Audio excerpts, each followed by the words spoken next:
El padre Hernán Velasco no era un hombre nacido para el silencio de los claustros, ni para los debates teológicos de la élite eclesiástica. Su sotana, a menudo manchada por el polvo de las calles sin pavimentar de su parroquia en la frontera de México en los años 80, contaba la historia de sus orígenes. Proveniente de una familia humilde que conoció el hambre y el miedo, se hizo sacerdote con la convicción idealista de que la fe podría ser un escudo para los oprimidos. Su trayectoria hasta ese suburbio olvidado por el gobierno y atormentado por el crimen fue un viaje de fe genuina, una búsqueda por llevar luz a un lugar consumido por las sombras.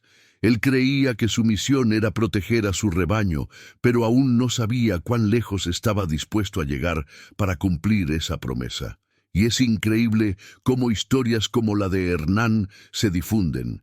Y hoy, gracias a ustedes, podemos seguir contándolas. Te pido que, si esta historia toca tu alma, te suscribas al canal para ayudarnos a alcanzar la meta de 1000 suscriptores y comentes desde dónde nos estás viendo. Para la comunidad, Hernán era más que un guía espiritual. Era el pilar que sostenía la frágil esperanza de aquel pueblo. Conocía a cada familia por su nombre, a cada niño por su sonrisa y a cada anciano por la historia de vida marcada en su rostro. Durante el día, su parroquia era un refugio.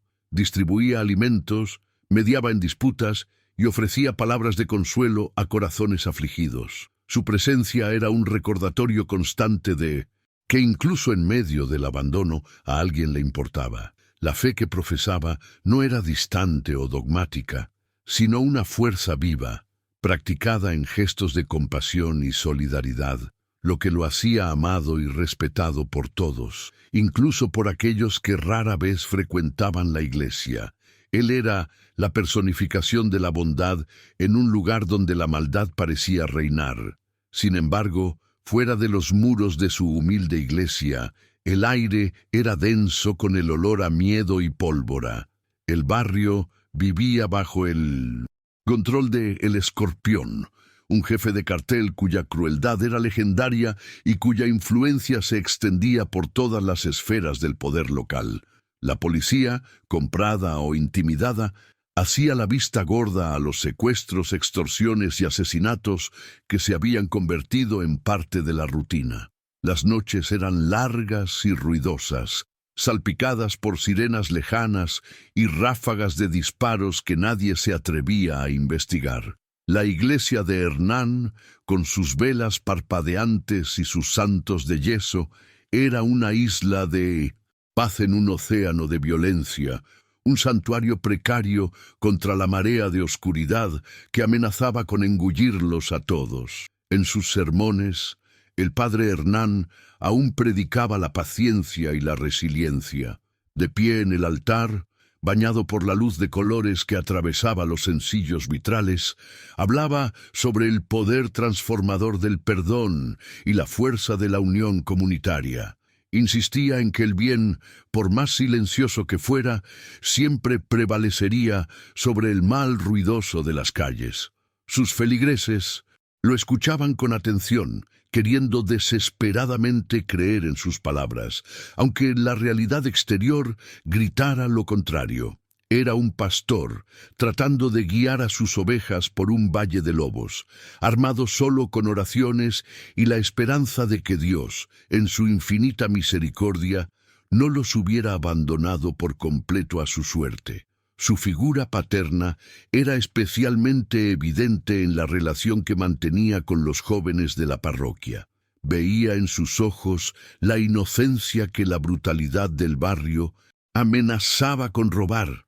Estaba Sofía, una joven catequista de 16 años, cuya dedicación y fe pura lo inspiraban profundamente. Ella lo veía no solo como un sacerdote, sino como el padre que nunca tuvo, y Hernán, a su vez, sentía por ella un cariño protector, viéndola como un símbolo de la pureza que había jurado defender. En sus conversaciones la animaba a soñar con un futuro lejos de allí, un futuro donde su bondad no sería una vulnerabilidad, sino una fortaleza, alimentando en ella una esperanza que él mismo comenzaba a perder. Pues, en las horas silenciosas de la madrugada, cuando la iglesia estaba vacía y el único sonido era el crepitar de las velas, la fe de Hernán era puesta a prueba. Arrodillado ante el crucifijo, libraba una batalla interna torturante. Sus oraciones se convertían en cuestionamientos angustiados. ¿Por qué?, susurraba al Cristo de madera. ¿Por qué permites que tus hijos más devotos sufran tanto? ¿Hasta cuándo será probada nuestra fe con la sangre de los inocentes?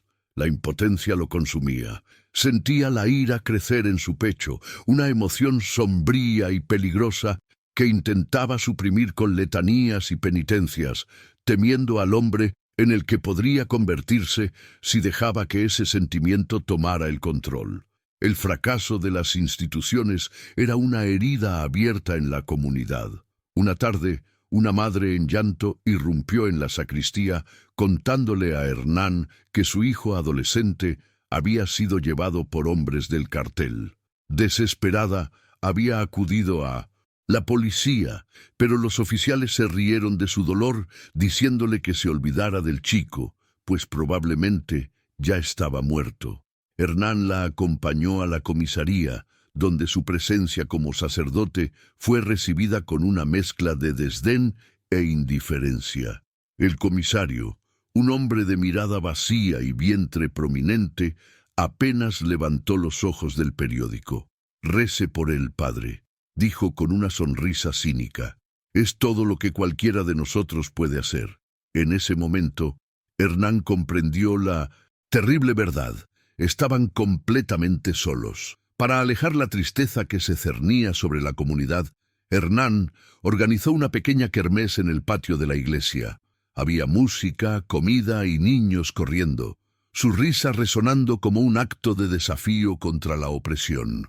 Por unas horas el miedo pareció retroceder. Hernán observaba la escena con una sonrisa melancólica, viendo la resiliencia de su gente, la capacidad de encontrar alegría en medio de la desesperación. Sofía estaba allí, sirviendo dulces con una sonrisa radiante, la personificación de la esperanza que él luchaba por mantener viva. Aquella noche de frágil paz, de comunidad unida bajo las luces de colores, sería el último recuerdo de inocencia, el momento de calma antes de que la tormenta que se formaba en el horizonte finalmente se desatara sobre todos ellos. La alegría de la kermés se disipó como humo en el aire frío de la noche, mientras las últimas familias se retiraban, con el sonido de las risas aún resonando en sus mentes. La oscuridad que Hernán tanto temía reclamó su espacio. El coche se detuvo bruscamente, sus faros rasgando la penumbra y cegando a Sofía mientras ayudaba a guardar los últimos adornos cerca del portón de la iglesia. Hombres enmascarados, movidos por una violencia casual y despiadada, saltaron del vehículo. No hubo palabras, solo la brutalidad del acto. La agarraron, ahogando sus gritos aterrorizados. Hernán, alertado por el ruido, corrió hacia afuera a tiempo de ver el coche chirriar las llantas y desaparecer en la oscuridad, llevándose consigo la personificación de la pureza y la esperanza de su comunidad. El silencio que siguió fue más ensordecedor que cualquier disparo. La desesperación se apoderó de Hernán de una forma abrumadora. Cayó de rodillas sobre el asfalto, el nombre de Sofía rasgando su garganta en un grito de pura angustia. Sus plegarias, antes susurradas con fe, se convirtieron en exigencias furiosas dirigidas a un cielo mudo y estrellado. Con el corazón martillando en el pecho, corrió hasta la comisaría, irrumpiendo en el lugar con la furia de un hombre que ya no tenía nada que perder. Esta vez, sin embargo, no encontró indiferencia, sino una amenaza velada. El comisario lo agarró por el cuello de la sotana, sus ojos fríos como los de una serpiente, y siseó. «Algunas ovejas se pierden del rebaño, padre. Es la ley de la naturaleza. Intente interferir y descubrirá que los lobos también sienten hambre de pastor. El mensaje era claro. La ley no. Existía allí solo el poder del escorpión. La noticia del secuestro de Sofía se extendió como un veneno y un velo de miedo paralizante cayó sobre el barrio. Las puertas se cerraron con llave, las ventanas se atrancaron y la vida comunitaria que Hernán tanto se había esforzado por construir se deshizo en cuestión de horas. El patio de la iglesia, escenario de celebración momentos antes, ahora parecía un cementerio de esperanzas perdidas. Fue María quien tuvo el coraje de buscarlo, encontrándolo en la penumbra del santuario, un hombre quebrado ante el altar. Sus ojos no contenían acusación, solo un dolor compartido y una pregunta que resonó en el silencio de la iglesia. ¿Qué haremos ahora, padre?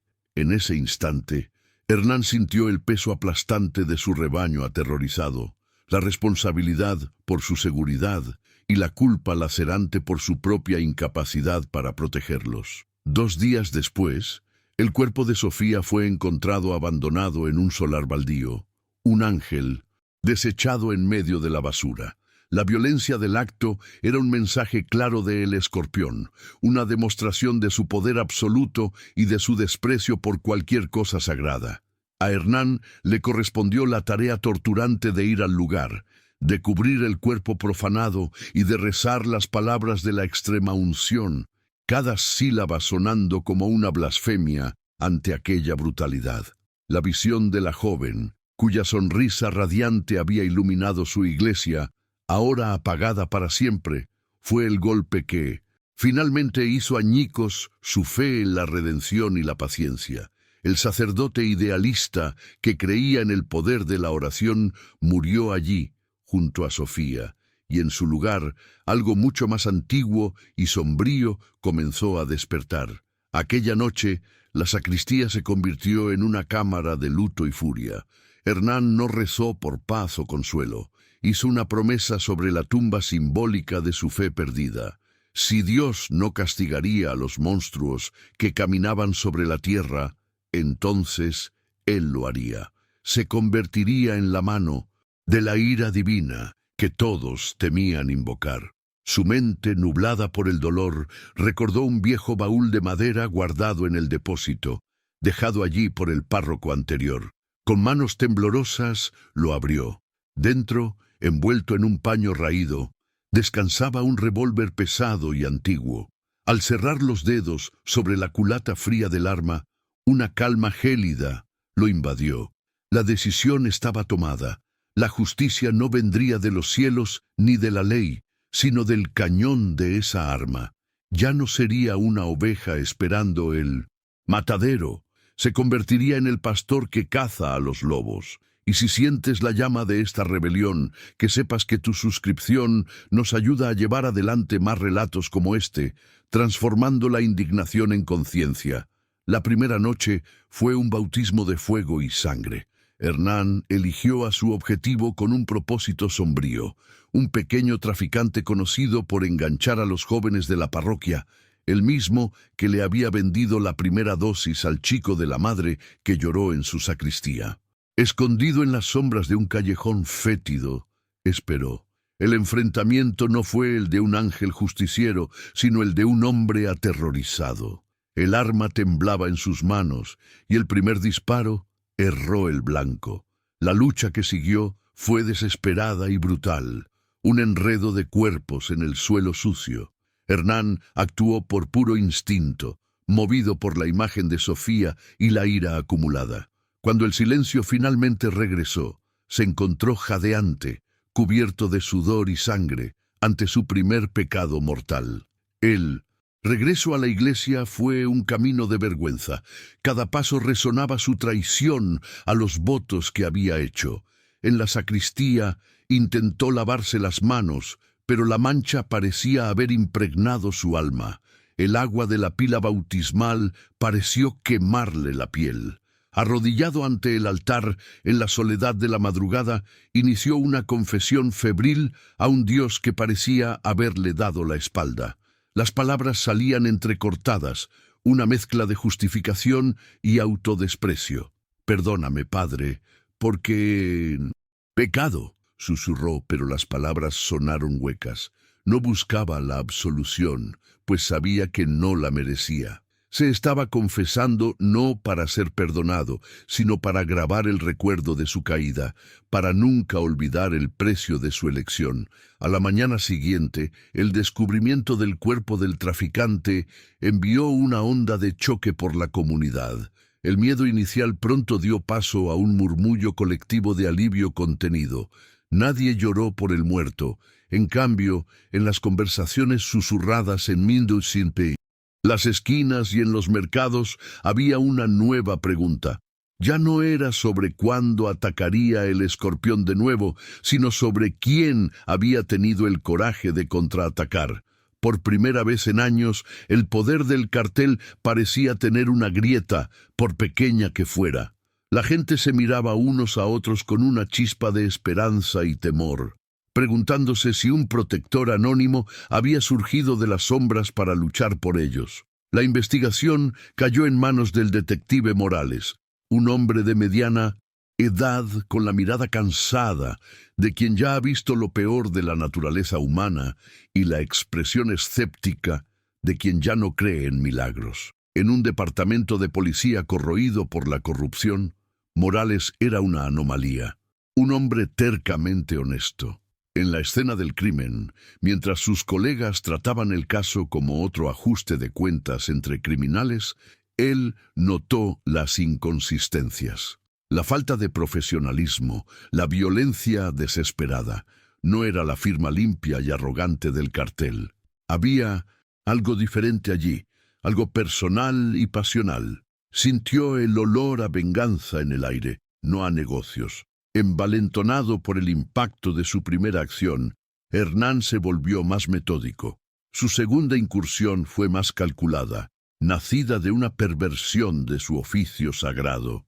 Pasó a escuchar las confesiones de su rebaño, no solo con el oído de un sacerdote, sino con el de un estratega. Fragmentos de conversaciones, lamentos sobre la opresión de los matones del cartel.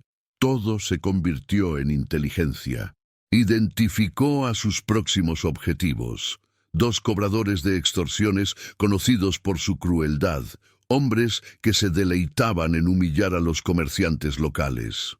La transformación de Hernán se profundizaba.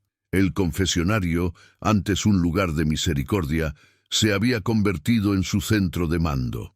Esta vez, la ejecución fue precisa, casi ritualista. Usando su conocimiento de los pasajes olvidados y los tejados del barrio, los emboscó en una calle oscura, moviéndose como un espectro en su sotana negra. La acción fue rápida, silenciosa y letal. No sintió el pánico de la primera vez, solo una determinación fría y un vacío creciente en su pecho. Antes de desaparecer en la noche, dejó su marca, un pequeño crucifijo de madera, clavado en la puerta del almacén donde dejó los cuerpos. La noticia se extendió como la pólvora.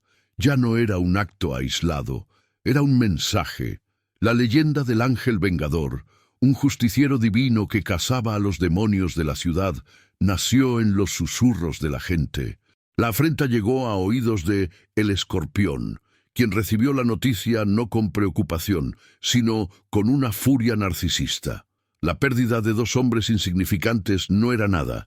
El verdadero crimen era el desafío a su autoridad incuestionable. Veía la acción del ángel como un ataque personal a su reputación. Su respuesta fue inmediata y desproporcionada. Ordenó a sus hombres que duplicaran la violencia, que dieran ejemplos. Casas fueron incendiadas, comerciantes fueron golpeados a plena luz del día. El mensaje era claro. Cualquier chispa de esperanza que la gente sintiera sería apagada con un baño de sangre. La guerra por el alma del barrio se había intensificado drásticamente. Mientras tanto, María observaba al sacerdote con una creciente preocupación. Veía el cambio en su semblante, la forma en que sus hombros parecían cargar un peso invisible. Sus sermones, antes centrados en el amor y el perdón, ahora contenían pasajes del Antiguo Testamento, discursos sobre la ira de Dios y el castigo de los impíos. Y estaban las noches. Lo veía desde la ventana de su casa frente a la plaza, salir de la iglesia en las horas más oscuras. Una sombra moviéndose con un propósito que ella no podía descifrar, pero que le provocaba un escalofrío en la espalda. No tenía pruebas, solo la intuición de una mujer que conocía el alma de ese hombre y sentía que se estaba perdiendo. La carga psicológica sobre Hernán era abrumadora. El sueño se convirtió en un lujo raro y cuando llegaba estaba poblado de pesadillas vívidas. Veía los rostros de los hombres que había matado, sus ojos vacíos acusándolo en el tribunal de su conciencia. Pero la visión más torturante era la de Sofía. En sus sueños aparecía no como la niña sonriente que había conocido, sino como una figura silenciosa y triste, su mirada cuestionando si ese rastro de cuerpos era realmente en su nombre. Durante el día, se aferraba a los rituales de la misa, a las letanías y a las oraciones, pero las palabras sagradas parecían cenizas en su boca, incapaces de borrar el sabor a sangre y culpa. La investigación de Morales, por su parte, comenzaba a tomar forma. La aparición del crucifijo en el segundo asesinato confirmó sus sospechas de que había un elemento religioso detrás de la violencia. La idea de un sacerdote justiciero era algo salido de una película barata, pero la lógica lo llevaba inexorablemente hacia la parroquia, en el centro del territorio en conflicto. No podía simplemente acusar al amado padre Velasco, pero podía observar. Discretamente comenzó a frecuentar el vecindario, conversando con los residentes, sintiendo el pulso de la comunidad y manteniendo un ojo vigilante sobre el hombre de Dios, que parecía estar en el centro de todo. Sintiendo la presión de la represalia del escorpión sobre el pueblo, Hernán supo que necesitaba asestar un golpe más fuerte, algo que paralizara la operación del cartel. Su inteligencia lo llevó a un pequeño almacén abandonado que funcionaba como un laboratorio de procesamiento de drogas. La incursión fue arriesgada y caótica. Lo que esperaba que fuera una operación silenciosa se transformó en un tiroteo frenético. El aire se llenó del olor acre de productos químicos y pólvora. Logró incendiar el lugar, viendo las llamas consumir el veneno que estaba destruyendo a su comunidad, pero no salió ileso. Una bala de refilón le rasgó el brazo, un dolor agudo que lo devolvió a su frágil mortalidad. Se tambaleó por las calles oscuras, presionando el brazo herido, y encontró refugio en la única fortaleza que le quedaba, su iglesia. En la sacristía, a la luz de una sola vela, se realizó una cirugía improvisada. Arrancó un trozo de su sotana para detener la sangre y esterilizó la herida con el alcohol del vino de misa, ahogando un grito de dolor al morder un crucifijo de madera. El sufrimiento físico era casi un alivio, una penitencia tangible que por un momento silenciaba la agonía de su alma. En ese instante, no era ni ángel ni demonio, solo un hombre herido, sangrando solo en la casa de un Dios silencioso. La destrucción del laboratorio fue una victoria significativa. Por primera vez, las actividades del escorpión se vieron realmente perjudicadas. El suministro de drogas en las calles se agotó, y el poder del cartel pareció tambalearse. Para la comunidad, esta fue la señal más clara de que el ángel vengador era real y efectivo. La esperanza, antes una chispa, se convirtió en una llama. A la mañana siguiente, Hernán encontró pequeños regalos en la puerta de la iglesia. Una canasta de panes, algunas velas, una nota anónima con las palabras «Dios te bendiga». No sabían a quién estaban agradeciendo, pero su fe en el misterioso protector crecía cada día. Fue esta creciente adoración al justiciero lo que finalmente llevó a María a confrontar a Hernán. Lo encontró en el jardín de la iglesia, cuidando las rosas que Sofía tanto amaba. Con voz suave pero firme, habló no de lo que él hacía por la noche, sino de lo que eso le estaba haciendo al alma de la comunidad. Están empezando a creer más en la violencia que en la oración, padre, dijo ella, con los ojos llorosos. Están cambiando un monstruo por otro. ¿No se da cuenta de que al luchar contra la oscuridad, se está convirtiendo en parte de ella? El alma de nuestra comunidad está en juego, y la suya también. Sus palabras lo golpearon con más fuerza que la bala que lo había herido. Las palabras de María resonaron en su mente, abriendo una fisura en su determinación de hierro. Se sentó solo en el banco de la iglesia durante horas, el conflicto interno desgarrándolo. Ella tenía razón. Estaba enseñando a su rebaño a tener fe en la muerte, no en la vida. La venganza lo había consumido a tal punto que apenas se reconocía. La idea de detenerse, de deponer su arma y volver a ser solo un sacerdote fue tentadora. Sin embargo, mientras contemplaba su rendición, el sonido de neumáticos chirriando y el grito de una mujer en la calle lo sacaron de su crisis. Corrió a la ventana y vio a los hombres del cartel arrastrando a un comerciante de su tienda. En ese instante supo que no podía detenerse. El mal todavía estaba vivo. «Debo continuar», susurró al silencio. «Y sé que ustedes entienden esta determinación, y su apoyo a través de la suscripción me da fuerzas para seguir contando historias de luchas como esta». Mientras tanto, la investigación de Morales lo llevaba cada vez más cerca. Al examinar los escombros del laboratorio incendiado, encontró algo que sus colegas habían ignorado. Un pequeño botón de hueso, único, del tipo usado en sotanas sacerdotales más antiguas. Era una prueba circunstancial, frágil, pero para Morales era la pieza que faltaba. Ya no tenía dudas. El ángel vengador y el padre Velasco eran el mismo hombre. Con esa certeza, decidió que era hora de dejar de observar a distancia y conversar directamente con su principal sospechoso. La visita del detective fue inesperada. Morales encontró a Hernán en medio de sus deberes parroquiales, la imagen de la serenidad. La conversación que siguió fue una peligrosa danza de palabras. Morales no hizo acusaciones directas, pero rodeó el tema como un depredador. Habló sobre el fracaso de la justicia, la tentación de la venganza y cómo, a veces, los hombres buenos hacen cosas terribles por razones justas. Hernán respondió con citas bíblicas y reflexiones filosóficas sobre la naturaleza del mal, manteniendo una calma impecable.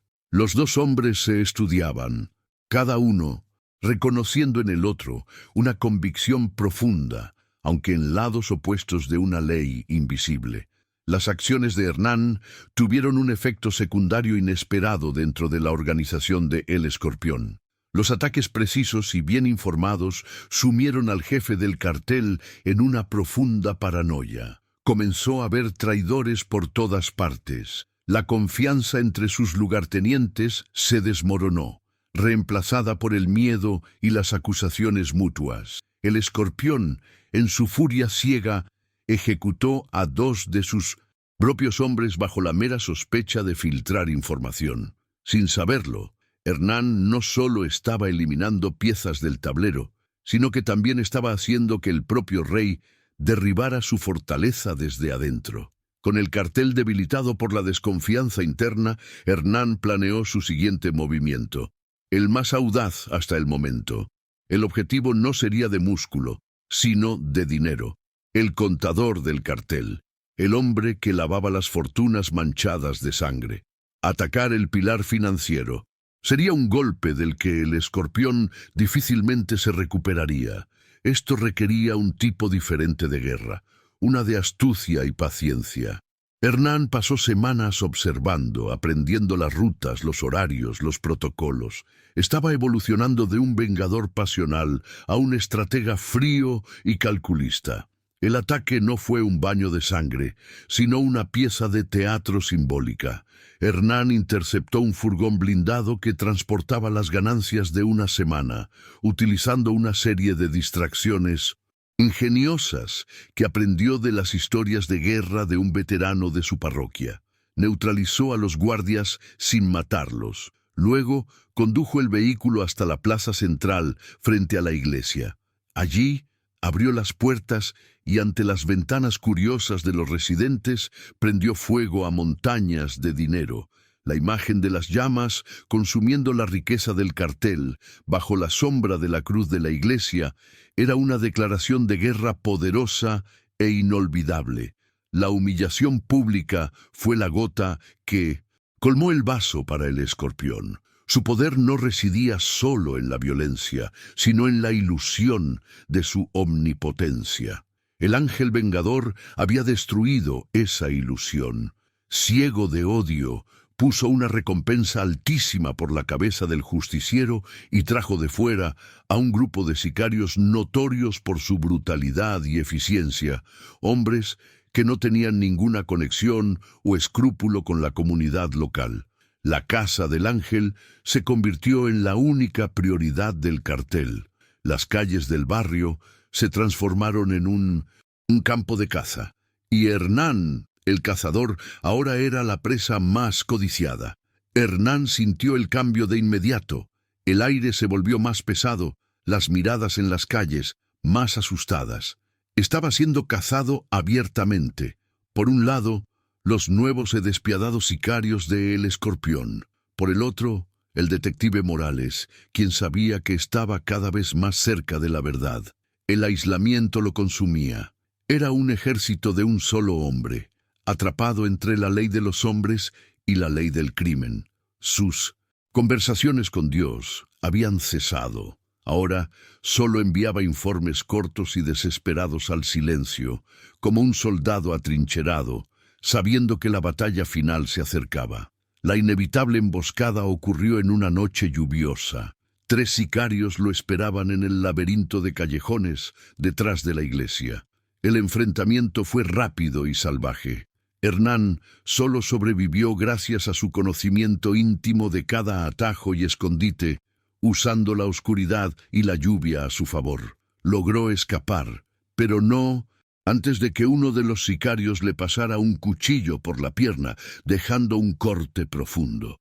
La experiencia lo dejó conmocionado, consciente de que su suerte se estaba agotando. Ya no podía seguir reaccionando. Necesitaba atacar el corazón del problema. Mientras se cosía la propia pierna con aguja e hilo, el dolor físico le aclaró la mente. La guerra de guerrillas ya no era sostenible. Cada matón que eliminaba era reemplazado por otro, y la violencia contra la comunidad solo empeoraba. Solo había una manera de acabar con aquello de una vez por todas. Tendría que cortar la cabeza de la serpiente, tendría que ir a por el escorpión. La decisión no fue táctica, fue sacrificial. No estaba planeando una victoria y una huida, estaba planeando el fin de la guerra, aunque eso significara su propio fin. Los días siguientes los dedicó a un único propósito: planificar el enfrentamiento final. Usó todo lo que había aprendido, toda la información que había recopilado para estudiar los movimientos del escorpión. Descubrió un patrón, una rutina. El jefe del cartel, en un acto de arrogancia suprema, asistía a la misa de medianoche en una catedral en el centro de la ciudad, un lugar donde se sentía intocable. Hernán sabía que ese sería el escenario. En su última noche de preparación, limpió su viejo revólver y rezó. No pidió perdón ni salvación. Solo pidió la fuerza para llevar a cabo su terrible misión, para convertirse en el sacrificio final por la paz de su rebaño. Su transformación de santo en pecador estaba completa y aceptaba su destino. Y es al compartir estas travesías de sacrificio que encontramos significado. Muchas gracias por estar aquí y por ayudar a que este canal continúe su misión. La noche de la misa de gallo llegó con una solemnidad sombría. La humilde iglesia de Hernán estaba repleta, las familias de la comunidad buscando consuelo y esperanza en la celebración de la Navidad. Las velas arrojaban un brillo dorado sobre los rostros de los fieles y el olor a incienso y pino flotaba en el aire. Desde el altar, Hernán miraba a su rebaño, cada rostro una historia de sufrimiento y resiliencia. Su voz, al pronunciar el sermón, era grave, cargada con el peso de una despedida no dicha. Hablaba de sacrificio, de la oscuridad que precede al amanecer y de la fe que exige más que solo oraciones. En ese momento, no era un juez, sino un cordero preparándose para el sacrificio, buscando absolver a su pueblo antes de entregarse a su destino final. La paz fue hecha añicos con la violencia de un trueno. Las puertas dobles de la iglesia se abrieron de par en par, y el escorpión entró, flanqueado por sus sicarios más leales, sus armas automáticas, un anacronismo brutal en aquel santuario de paz. El pánico estalló. Gritos y llantos fueron cortados por el sonido de un disparo al techo, el estruendo resonando como una blasfemia. «¡Nadie se mueva!», gritó el escorpión, su voz llena de un poder venenoso. Las puertas fueron cerradas con llave, transformando la casa de Dios en una trampa. La congregación, el rebaño que Hernán había jurado proteger, se convirtió en un escudo humano. Sus cuerpos temblorosos, lo único entre la furia del cartel y el sacerdote que los había desafiado. Con pasos lentos y arrogantes, el escorpión caminó por el pasillo central, sus botas sucias de barro profanando el suelo de baldosas pulidas. Subió al altar, el lugar más sagrado, y con una sonrisa de escarnio, barrió las velas y la Biblia al suelo con un solo gesto. Tomó el micrófono del púlpito y su voz amplificada llenó cada rincón de la iglesia. «Qué hermosa noche para celebrar milagros, ¿no es así?», se burló, mirando a la multitud aterrorizada.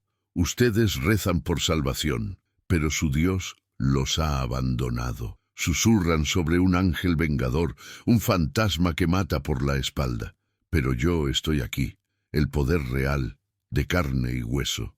Su mirada cruel finalmente se fijó en Hernán, que permanecía inmóvil cerca del altar, una figura solitaria en medio del caos. «Y yo sé quién es», continuó el escorpión, el micrófono chirriando. «Su gran protector no es un ángel enviado del cielo, es uno de ustedes», señaló con un dedo acusador al sacerdote. «Muéstreles su verdadero rostro, padre. Deje de esconderse detrás de esa sotana. Muéstrele a su rebaño al asesino que tanto admiran». El desafío quedó suspendido en el aire, pesado e irrefutable. El secreto de Hernán estaba expuesto, su guerra en las sombras forzada a la luz cegadora de la verdad. Hernán levantó la mirada no hacia el escorpión, sino hacia su gente. Vio el miedo en los ojos de los niños, la confusión en los rostros de los ancianos y el horror en la mirada de María. En ese instante, la batalla en su alma cesó. Ya no existían el sacerdote y el pecador, el santo y el asesino. Solo estaban el pastor y los lobos. Su elección no fue hecha con palabras, sino con una acción que selló su destino. Lentamente metió la mano bajo la sotana y sacó el viejo revólver. Un suspiro colectivo recorrió la iglesia, un sonido de incredulidad y revelación. El ángel vengador era su sacerdote. El hombre de Dios era el hombre del arma. Lo que siguió fue el infierno.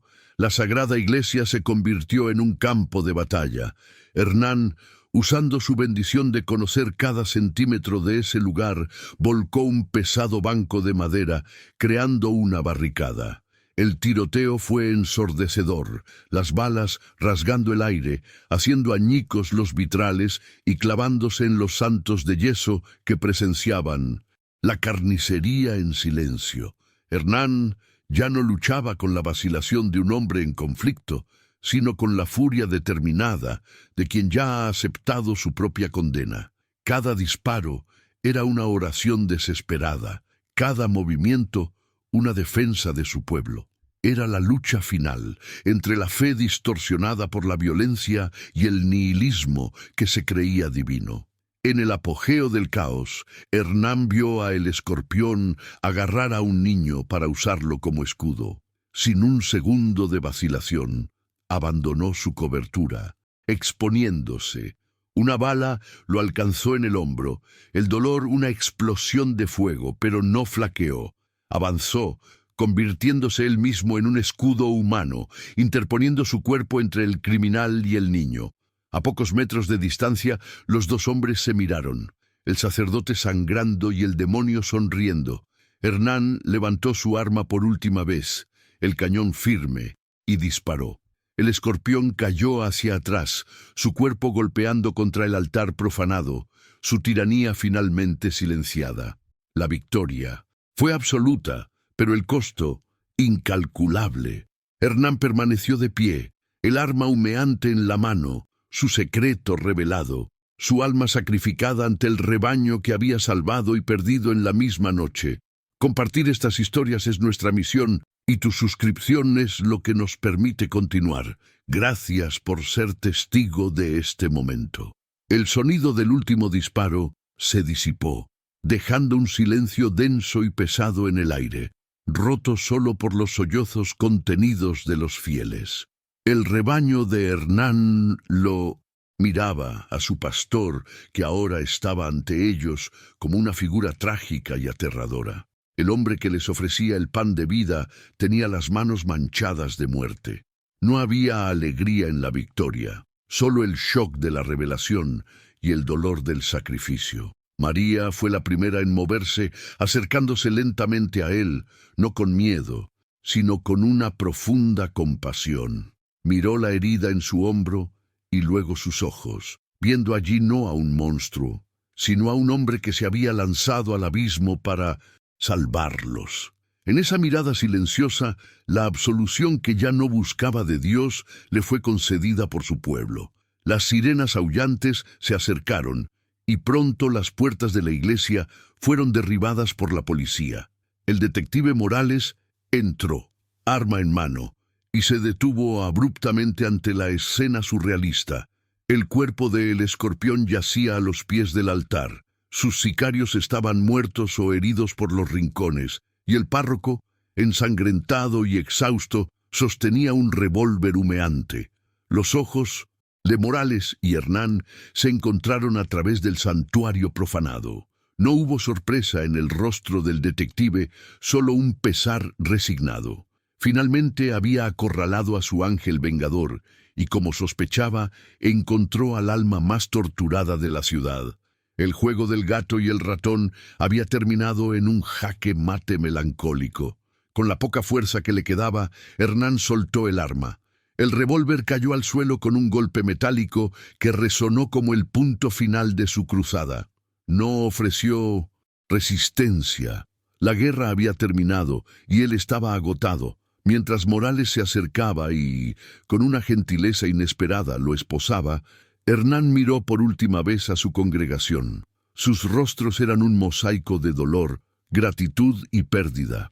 Al ser conducido fuera de la iglesia, ya no era el padre Velasco, guía espiritual. Era una leyenda forjada en sangre y fe, un mártir cuya caída había comprado la paz de su pueblo. La imagen del sacerdote con sotana, siendo llevado por la policía, se convirtió en el último y más poderoso sermón de su vida. En los meses siguientes, una extraña calma se instaló en el barrio. Sin el liderazgo del escorpión, su cartel se fragmentó y se derrumbó. La paz, por la cual Hernán había sacrificado su alma, finalmente floreció en las calles antes aterrorizadas.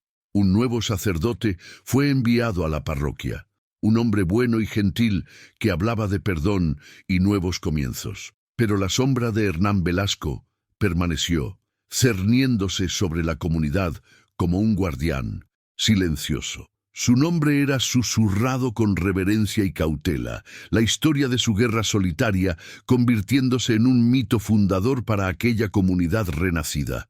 Un recordatorio eterno de que la línea entre la fe y el fanatismo es tan delgada como el filo de una navaja. La historia del sacerdote que eliminaba criminales en nombre de la fe se convirtió en una leyenda agridulce, contada para recordar que la justicia a veces exige un precio terrible. Hernán Velasco fue condenado por la ley de los hombres, pero en la memoria de su pueblo, alcanzó una forma compleja de santidad. ¿Fue un héroe o un monstruo? ¿Un santo o un pecador? Quizás la respuesta final sea que fue simplemente un hombre, llevado a extremos por un amor desesperado por su gente y una furia justa contra el mal. Demostró que, para expulsar a los demonios de nuestro entorno, a veces es necesario caminar por el propio infierno. Historias como la suya nos obligan a cuestionarlo todo, y es por eso que las contamos. Gracias por acompañarnos en esta travesía y por hacer posible con tu suscripción la continuidad de nuestro trabajo.